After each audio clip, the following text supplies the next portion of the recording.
कल जो है कल क्लास में बेल्जियम बोले थे कि बेल्जियम स्टार्ट हुआ, श्रीलंका ख़त्म हो गया।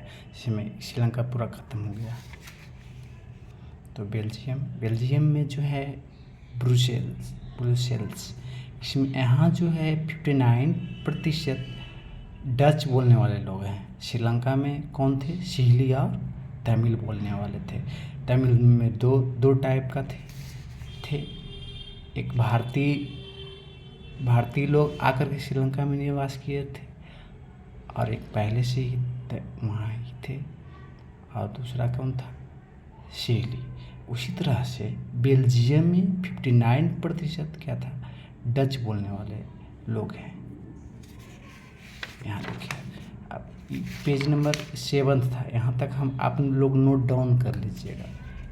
उसके बाद यहाँ देखिएगा पेज नंबर 8 में बेल्जियम जो है, बेल्जियम में क्या है? 59% जो है डच बोलने वाले लोग थे और 40% क्या था?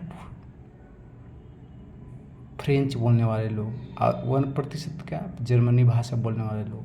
इसी तरह से यहाँ भी भाषा के आधार पर हो रहा है। तो बेल्जियम की राजधानी ब्रुसेल्स में 80% फ्रेंच और 20% डच बोलने वाले लोग। नोट में जब बेल्जियम में केंद्रीय स्तर की सरकार बनी तो डच और फ्रेंच भाषा के मंत्री भी समान रहे। क्या रहे? मंत्री भी क्या रहे? समान रहे। तथा ब्रुसेल्स में जब प्रांतीय सरकार बना तो वहाँ डच और फ्रेंच भाषा के मंत्री की संख्या आपस में समान रही। इस प्रकार बेल्जियम में किसी भी प्रकार का गृह युद्ध नहीं हुआ।